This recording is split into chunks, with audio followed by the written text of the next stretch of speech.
Hi guys, शानदार study online channel में आप लोगों का स्वागत है। तो गाइज, हमने पिछले क्लास में ही लुसेंट के लगभग 35 ऑब्जेक्टिव साइंस क्वेश्चन का करवाया था। ये मेरा क्लास दूसरी है। तो आप गाइज अगर पहला वीडियो नहीं देखें तो वीडियो के डिस्क्रिप्शन में हम लिंक दे देंगे, आप वीडियो को देख लीजिएगा, पहला क्लास का वीडियो।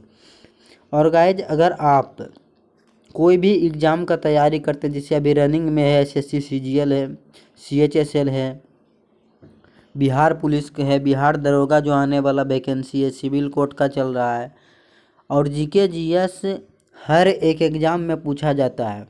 और जो जीके जीएस का क्वेश्चन का जो पोर्शन होता है वो लुसेंट एक रामबाण माना जाता है, क्योंकि इसमें 90% क्वेश्चन लुसेंट से ही दिया जाता है।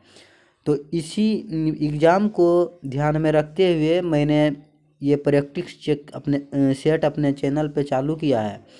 तो आप अगर मेरे चैनल पर नए हैं तो आप चैनल को सब्सक्राइब कीजिए और मन से प्रैक्टिस कीजिए, ठीक है। एग्ज़ाम ज़रूर निकलेगा और आपके पास बहुत ही कम टाइम है, तो आप लुसेंट पर फोकस कीजिए।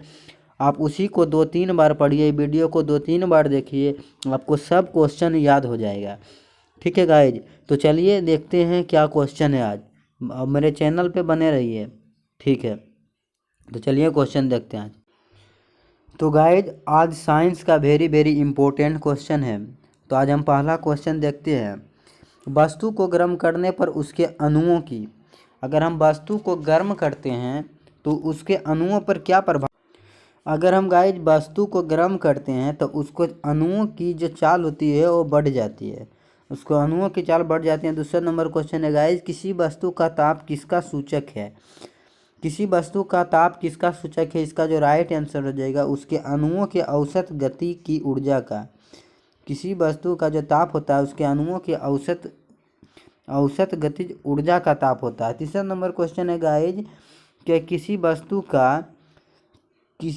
का ताप सूचित करता है कि संपर्क करने पर उष्मा, मतलब इसका जो तीन का जो राइट आंसर हो जाएगा गाइज वो होता है उपेक्षाकृत कम ताप की वस्तु में उस वस्तु से प्रवाहित होती है। आप वीडियो को 2-3 बार देखिएगा, आपका सब क्वेश्चन याद हो जाएगा। चौथा नंबर क्वेश्चन है, किसी वस्तु के ताप में वृद्धि का अर्थ है कि किसी वस्तु की, यदि किसी वस्तु के ताप में वृद्धि किया जाता है तो उस वस्तु पर क्या प्रभाव पड़ता है, वही बोला गया है। तो इसमें इसका जो राइट आंसर होगा उसका ऊष्मीय ऊर्जा बढ़ जाती है, वस्तु का ऊष्मीय ऊर्जा बढ़ जाती है। तो 5वां नंबर क्वेश्चन है, किसी वस्तु को ठंडा किया जाता है तब उसके अणुओं में क्या प्रभाव पड़ता है। जब किसी वस्तु को ठंडा किया जाता है तो उसको अणुओं की चाल घट जाती है, उसके अणुओं की चाल घट जाती है। 6ठा नंबर क्वेश्चन है गाइज, ऊष्मा एक प्रकार की ऊर्जा है जिसे कार्य में बदला जा सकता है, इसका प्रत्यक्ष प्रमाण सबसे पहले किसने दिया था। मतलब ऊष्मा एक प्रकार की ऊर्जा है और जिसे कार्य में बदला जा सकता है, मतलब इसने कौन साबित किया था, प्रमाण कौन दिया था, कौन वैज्ञानिक ने इसको प्रमाण दिया था। तो 6ठा का जो राइट आंसर हो जाएगा गाइज वो हो जाएगा इसका रमफोर्ड ने। 7वां नंबर क्वेश्चन है गाइज, किसी वैज्ञानिक ने सर्वप्रथम बर्फ के 2 टुकड़ों को आपस में घिसकर पिघला दिया। मतलब किस वैज्ञानिक ने सर्वप्रथम बर्फ के 2 टुकड़ों को आपस में घिसते घिसते उसको पिघला दिया। तो इसका जो 8वां का जो राइट आंसर हो जाएगा वो सेल्सियस, आप डिग्री सेल्सियस बोलते हैं अभी, सेल्सियस, उसी सेल्सियस वैज्ञानिक का नाम है। और 9वां नंबर क्वेश्चन है गाइज। तो गाइज एक क्वेश्चन मिस्टेक हो गया था तो वो देख लेते हैं। 7 का जो राइट आंसर होगा गाइज, 7 का जो किस वैज्ञानिक ने सर्वप्रथम बर्फ के 2 टुकड़ों को आपस में घिसकर पिघला दिया था। तो जो वैज्ञानिक थे वो डेवी थे। वो वैज्ञानिक जो थे, सॉरी मिस्टेक हो गया, सेल्सियस नहीं, वो डेवी थे, वैज्ञानिक जो थे वो डेवी थे। 8वां नंबर क्वेश्चन है, जब किसी कार्य ऊष्मा में बदलता है या ऊष्मा कार्य में बदलती है तो किए गए कार्य व उत्पन्न ऊष्मा का अनुपात एक स्थिरांक होता है जिसे ऊष्मा का यांत्रिक तुल्यांक कहते हैं। इसका मान होता है मतलब इसका मान क्या होता है, इसको सिद्ध करने पर निकाला जाता है। यहाँ पर आपको बता दें, इसका मान जो होता है ये सभी होता है, इसका मान सब होता है, ये भी होता है, बी सी सब होता है। 9 नंबर क्वेश्चन है, 9 नंबर 9 नंबर क्वेश्चन है गाइज, निम्न में से कौन सही है, निम्न में से कौन सही है।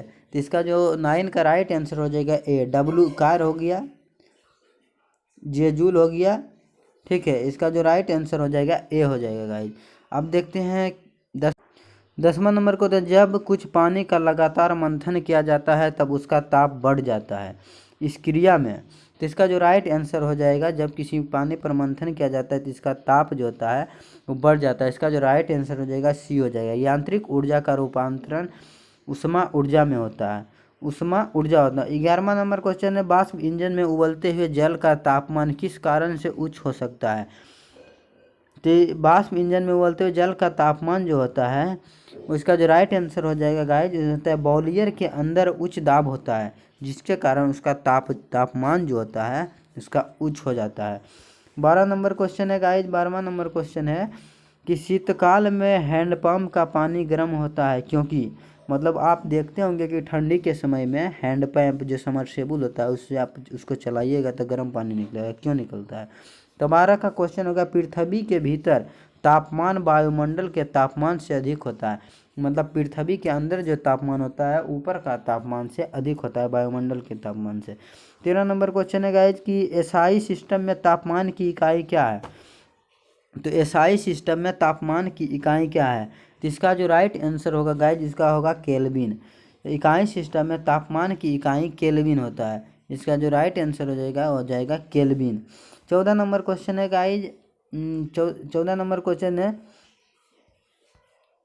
14 नंबर क्वेश्चन है गाइज, इनमें से कौन ऊष्मा का मात्रक नहीं है, इनमें से कौन ऊष्मा का मात्रक नहीं है। तो इसका जो राइट आंसर होगा गाइज वो होगा डिग्री सेल्सियस, जो ऊष्मा की मात्रक नहीं है। कैलोरी भी है, कायर का जूल ये भी है, किलो कैलोरी ये भी है, जो डिग्री सेल्सियस है वो नहीं है। 15 नंबर क्वेश्चन हो जाएगा गाइज, 15 नंबर क्वेश्चन हो जाएगा, ताप का एसआई मात्रक क्या होता है। तो ताप का एसआई मात्रक केल्विन होता है। 16 नंबर क्वेश्चन हो जाएगा, 1 किलो कैलोरी ऊष्मा का मान कितना होता है। तो 1 किलो कैलोरी का ऊष्मा का मान 4.2 जूल होता है।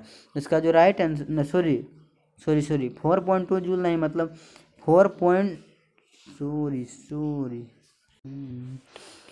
1 किलो कैलोरी ऊष्मा का मान जो होता है गाइज वो होता है 4.2 इंटू 10⁻³ जूल, 4.2 इंटू 10⁻³ जूल होता है। 17वां नंबर क्वेश्चन है गाइज, 17वां नंबर क्वेश्चन है, जल प्रपात के स्थल पर जल का तापमान ऊपर की अपेक्षा अधिक होने का कारण। तो इसका जो राइट आंसर हो जाएगा 17 का जो राइट आंसर हो जाएगा, गिर रहे जल की गतिज ऊर्जा ऊष्मा में बदल जाती है। जो ऊपर से पानी गिरता है उसका जो गतिज ऊर्जा होता है ऊष्मा में बदलने लगती है, इसी कारण उसका तापमान जो होता है ज़्यादा होता है। 18वां नंबर क्वेश्चन है गाइज, 18वां नंबर क्वेश्चन है, गर्मियों में ताप 46 डिग्री सेल्सियस हो जाने पर भी ऊँट गर्मी से राहत महसूस करता है, क्यों, मतलब क्यों राहत ऊँट गर्मी से क्या कारण है। तो इसका जो राइट आंसर है, अपने शरीर के ताप को 42 डिग्री सेल्सियस तक बढ़ाकर ऊँट जो होता है अपने शरीर को 42 डिग्री सेल्सियस तक ताप को बढ़ा लेता है। 19वां नंबर क्वेश्चन है, बर्फ पर दाब बढ़ाने से उसका गलनांक पर क्या प्रभाव पड़ता है। तो बर्फ पर अगर हम दाब बढ़ाते हैं तो उसका जो होता है गलनांक वो घट जाता है, उसका गलनांक जो होता है वो घट जाता है। 20वां नंबर क्वेश्चन, गैस तापमापी द्रव तापमापियों की तुलना में ज़्यादा संवेदी होती हैं क्योंकि गैस की विशिष्ट ऊष्मा अधिक होती है, क्योंकि गैस की विशिष्ट ऊष्मा अधिक होती है।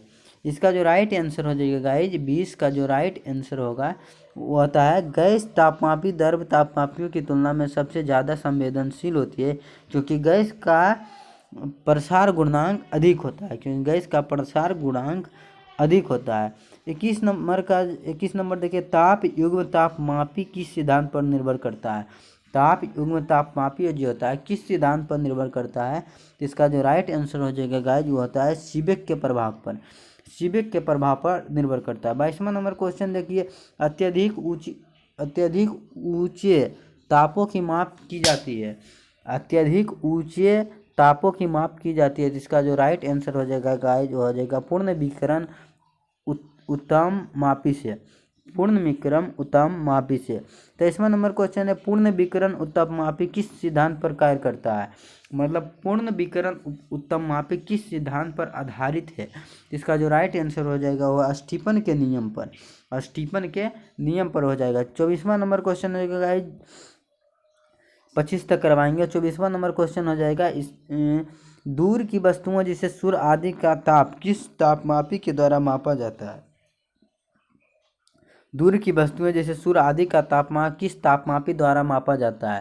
तो इसका जो राइट आंसर हो जाएगा गाइज, इसका जो राइट आंसर हो जाएगा पूर्ण विकिरण उत्तम मापी द्वारा। पूर्ण विकिरण उत्तम मापी द्वारा। 25वां नंबर क्वेश्चन देखिए, जो अंतिम क्वेश्चन है, ठंडे देशों में पारा के स्थान पर एल्कोहल को तापमापी द्रव्य के रूप में वरीयता दी जाती है, क्यों? ठंडे देशों में पारा के स्थान पर एल्कोहल को तापमापी द्रव्य के रूप में वरीयता दी जाती है, क्यों? क्योंकि एल्कोहल एक शराब होता है। और इसका जो राइट आंसर हो जाएगा गाइज, इसका जो राइट आंसर होगा वो होता है एल्कोहल का द्रव्यमानक जो होता है वो निम्नतम होता है, मतलब कम होता है। ठंडा देश में एल्कोहल का द्रवाक जो कम होता है, जिसके कारण उसको गर्मी प्रदान किया जाता है। तो गाइज ये आज का ये लास्ट क्वेश्चन था। मेरे चैनल पर बने रहिए, आपको पूरा लुसेंट का सॉल्यूशन इस चैनल पर करवाया जाएगा। शानदार स्टडी ऑनलाइन चैनल है, इसको सब्सक्राइब कीजिए और फुल वीडियो देखिए, ठीक है। और एग्ज़ाम को तैयारी कीजिए और सेट प्रैक्टिस ज़रूर कीजिए। तैयारी से आपको कुछ होने वाला नहीं है जब तक आप प्रैक्टिस नहीं कीजिएगा। आपके लिए हम वेरी इंपॉर्टेंट वीडियो लाते रहेंगे। और जीके जीएस के तैयारी की चिंता छोड़ दीजिए अगर आप इस चैनल पर बने रहिएगा तो चलते हैं, मिलते हैं एक अगले वीडियो में। तो आज के लिए इतना ही। Thank you.